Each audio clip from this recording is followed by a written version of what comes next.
Welcome to Dubspot Online. Here's a sample video from one of our courses to give you a better understanding of the Dubspot student experience. This is Dubspot Online Unfiltered. Hi, I'm Matt Shadetek. I'm a producer and DJ based in Brooklyn, New York. I'm also the senior Logic instructor and course designer for our Logic program here at Dubspot and at Dubspot Online. In this video, what I'm going to show you is an excerpt from our Logic Pro X course for Dubspot Online. What it is it's a short example video where I'm applying some of the concepts that we learned in the lesson about Logic Sampler, the EXS24, where we're using the modulation router in the sampler to create movement and animation in the sounds. Hey guys, so what I want to do is take you through a little example here of some of these EXS24 techniques. I've created a kind of a big room, housey, electro-y kind of little 8-bar sketch here that uses a couple of EXS24 sounds to show you some ideas of some things that you could do with this. So let's give it a quick listen.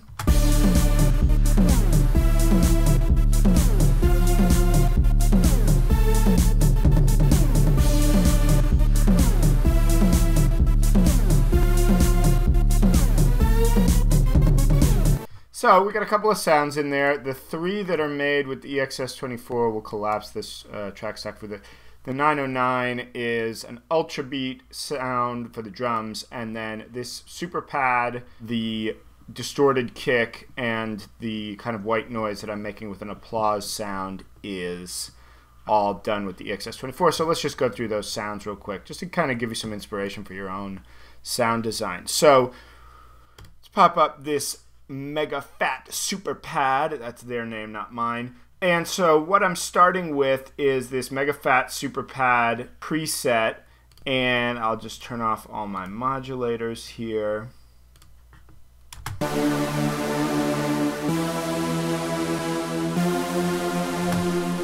And I'm just playing single notes an octave apart. I actually messed with the polyphony on this a little bit, brought it down, and used some unison and a little random, just to fatten it up and make it a little bigger and a little more kind of detuned sounding. And then, and I think I played with the envelope a little bit, made it a harder attack. Well, we can go through and look at the original sound and maybe recreate this. But so what I did here was we got a pitch on envelope 1. So that's giving us the dives, and so I'm using the release on the pitch envelope to dive when the note lets go, right? So we've got this kind of a thing.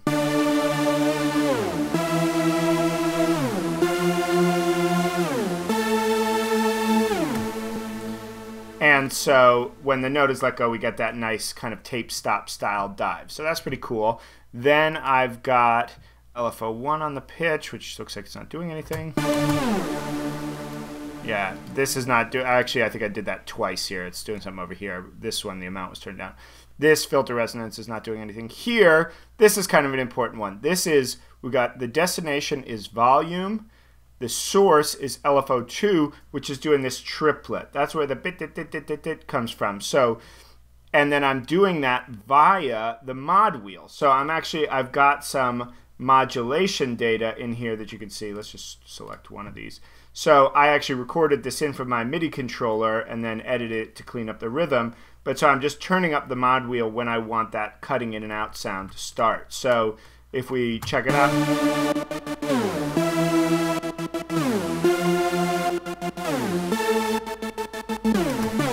So that's adding a kind of an important rhythmic part of the sound. And then, oh, I tried some panning on this, which, you know, it's kind of cool. Using the same LFO1, but I don't know. I felt like it was taking it a little away from being as in your face as I wanted it to. And then lastly, I have this pitch 1, pitch being targeted by LFO1, doing a 2-bar ascending saw rate. So it's doing this pitch bend up like this. It's actually over here. And I'm doing an automating the bypass on for that. So like this. So that's where we're getting that pitch bend from, where at the end I just click that in to give it that, and of course there's many ways we could add a pitch bend, but I just thought that would be a cool little simple example of automating the router like I showed you in the other video. So let's take a look at another sound here, which is again super simple. This one's super simple. This is just the distorted kick sound, right? This is kind of a popular kind of drop sound in a lot of this big room house electro stuff. Take the distortion off. So it's just a big sine wave kick, and that's being achieved the way we learned earlier on, where I'm targeting the pitch. We actually don't need this envelope, this modulation in there. It's envelope 1 using a little bit of decay, a bit of release, and going all the way on the pitch, and then a little bit of release on the amplitude envelope. So, and then importantly, I tuned this to the musical key, which is D, so that it's in key with the other parts. And then to kind of bring it to life, I added this distortion here.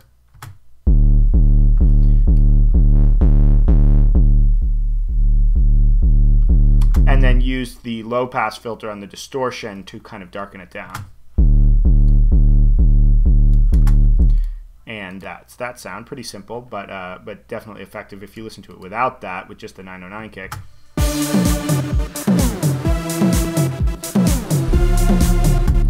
Definitely adding a lot of the vibe there. And then lastly, we've got this kind of fill kind of texture sound, which is this.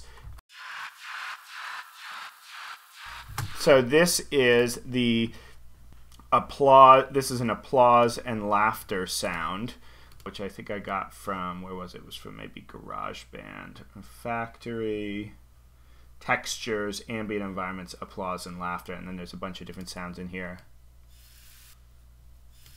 And I actually pitched it up a little bit. It was here before. Turn the filter off. Pitch it up because there's like a whistling in there. That wee, which I felt like was out of tune before, so that brought it a little closer to being in tune. I'm using the filter here, but I'm using it in high pass mode. So it's taken out almost all the bass. And then I'm using some volume from LFO2 using a descending saw wave. Set to a quarter note rate, right, which is the same pattern as the kick. So it's almost like a kind of a fake side chaining thing. It's bouncing up and down in the rhythm of the kick. And then I added, again, with the same modulator, LFO2, some filter cutoff, which I thought was kind of cool. Another thing targeting the filter cutoff, LFO1, but this is doing an ascending saw over 4 bars. So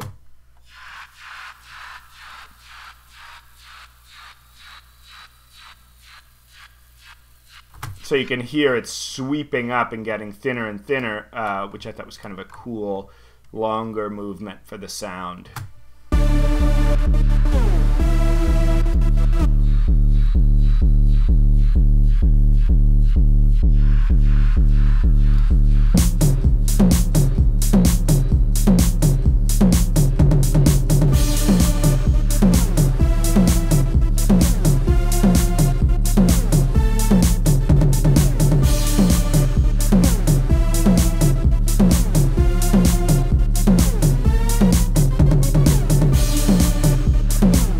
So thanks for watching this example video from our Logic Pro X course for Dubspot Online.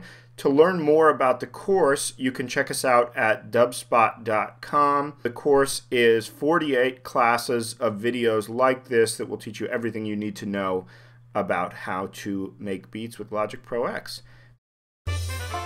Welcome to Dubspot. We believe in providing you hands-on experience right away. Whether you're completely new to music and want to turn the sounds in your head into a musical reality, or you're an experienced artist looking to refine your skills and add new tools to your arsenal, we're ready to meet you at your level. For students of all ages, all levels, and all styles of music, Dubspot is here to help you achieve your goals. With course offerings both online wherever you are and at our school in the heart of New York City, we are ready to guide you through the next phase of your musical transformation. Whether you want to produce music, DJ, or do both, you've come to the right place. Come explore Dubspot for yourself. Become a part of our community and make music.